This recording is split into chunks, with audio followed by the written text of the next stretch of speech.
There is a taste in here that you cannot find in other vegetables. And the more you eat, the more it's become tasty and you keep on, asking for it. What this farmer in Hawaii is talking about is not a vegetable, it's a tree. And while Vicky Domingo says it has an unusual flavor, there's more to this tree than meets the taste buds. You keep on eating and eating and you can feel your body is more energetic, more healthy, and you can see the difference. You're not dropping, you keep on, just so active. You have to remove one by one like this. Domingo says she has grown this tree on her farm for more than 25 years. She harvests moringa twice a week all year round.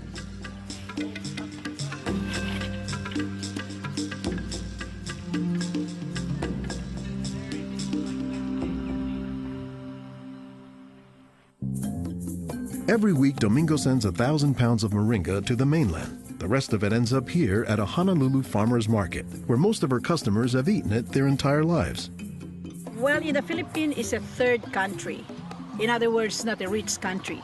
We cannot afford to go to the doctor for medicinal purposes. So we use this in our daily lives so we can have more energy, more vitamins to supplement our daily nutrition in our body. The tree is called moringa, or as the Filipinos call it, marunggay. An awful lot of cultures have one or more plants that are kind of markers that people think of themselves when they think of that plant. Dr. Will McClatchy is an ethnobotanist at the University of Hawaii. He studies the ways that humans interact with plants. If you drive around Honolulu here, you'll see a lot of houses have at least one marunggay in the yard, maybe a little forest of them, and that's a pretty good indicator that there's a Filipino family there. Jokingly, we say it our Filipino banner, which is our Filipino flag. Once you see this, that means, Filipino stays there.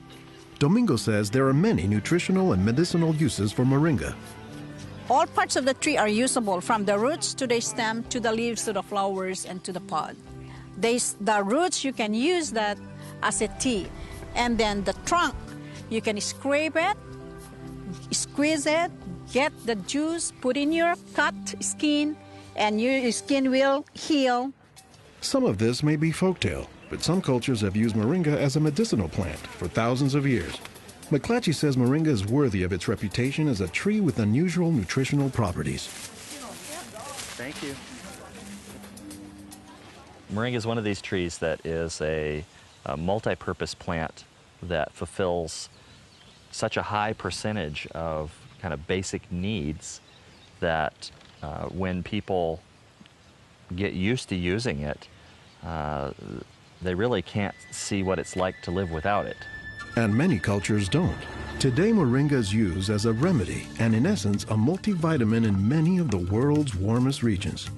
Moringa is used widely in Africa and South Asia, and it's been introduced into South America and Central America, where it's also being used. So, this is not just a plant of a single community.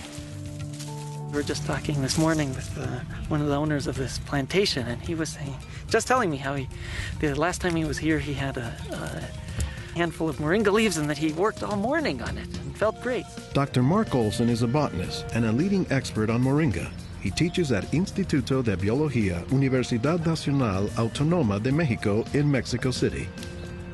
Here, he is visiting a new moringa farm about 2 hours outside the city limits. So they've just planted these here, and soon they'll be nice and big. Olson says that while moringa can grow in places like Mexico or Hawaii, the tree is native to arid subtropical regions, places like Africa and southern India, hot places where moringa has proven its persistence.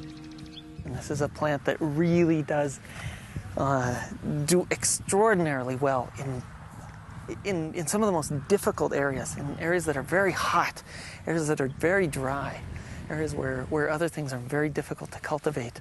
Look at the little tuber there. This is one of the reasons it survives so well in dry areas.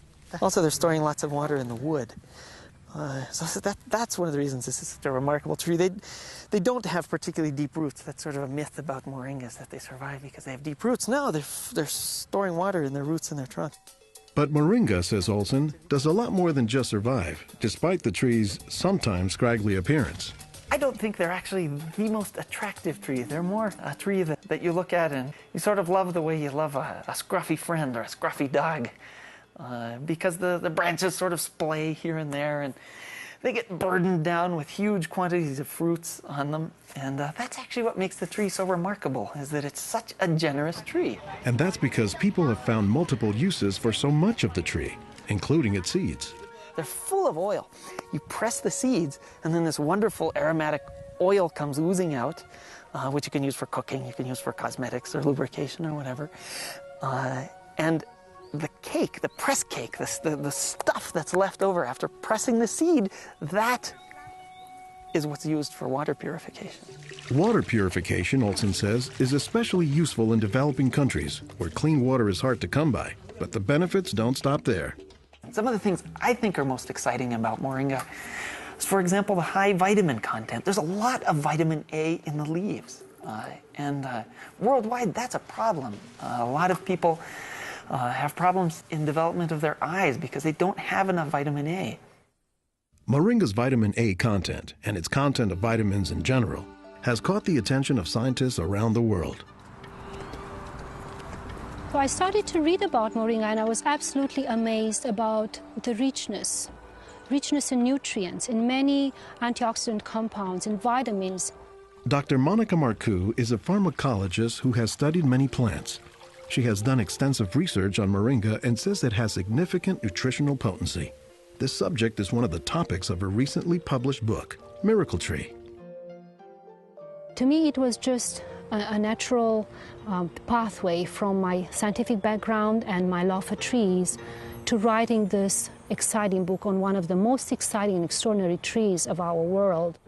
Marcoux spends much of her time looking at trees and plants, both as a pharmacologist and as an artist. While Marcoux, the nature photographer, is grabbing shots of plants, Marcoux, the pharmacologist, says she has a bigger concern. We are having an epidemic of cancer and cardiovascular diseases and many other chronic diseases.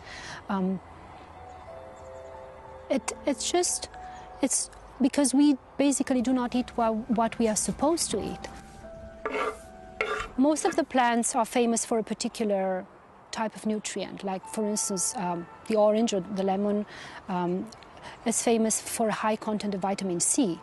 The spinach, for instance, on the other hand, is famous for its iron content.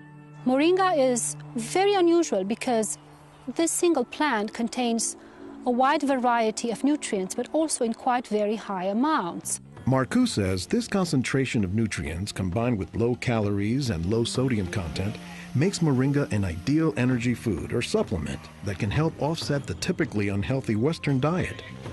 Many of the Westerners are also deficient in antioxidant and anti-aging substances that are mostly found in plants. Antioxidants, according to the National Institutes of Health, protect the body's cells and may prevent cancer.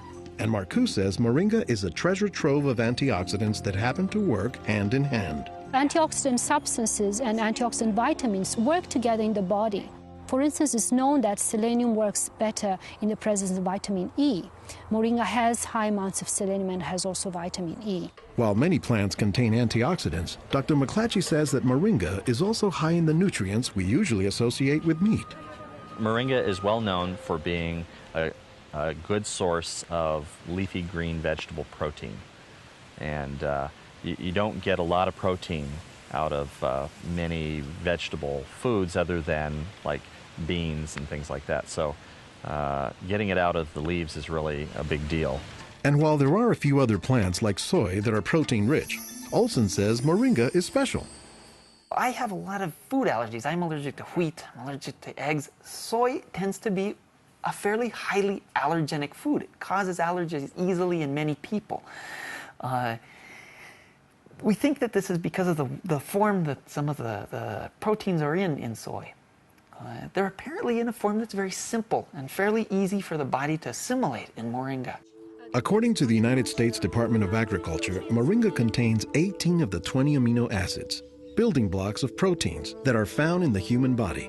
And, says Marcoux, moringa is one of the few plants that contains all of the essential amino acids. Moringa contains all the 9 essential amino acids that actually we cannot produce. Their presence, but also their ratio, is very beneficial, and it is estimated that this ratio is very good for absorption and for being bioavailable to our bodies. Further research is needed to establish the bioavailability of all of moringa's nutrients. But in some places, scientific studies may be too long a pursuit and take a back seat to a harsh reality. In most of sub-Saharan Africa, any baby has a 20% chance of dying before he reaches the age of 5. In some countries, up to 40%. And even those who survive past the age of 5, up to half or more will suffer from malnourished physical and mental development. C'est des lésions de malnutrition. These are lesions caused by malnutrition around the neck and around the waist. They are dry now, but will become permanent scars. As the former regional representative for Church World Service in Senegal for 16 years, it was Lowell Fugley's mission to help local clinics develop ways to save children at risk to malnutrition. Having been born myself into a middle-class American family, I thought it was just by chance that I was born in these conditions and not in the condition of a poor African family in the bush of Africa and living a malnourished life.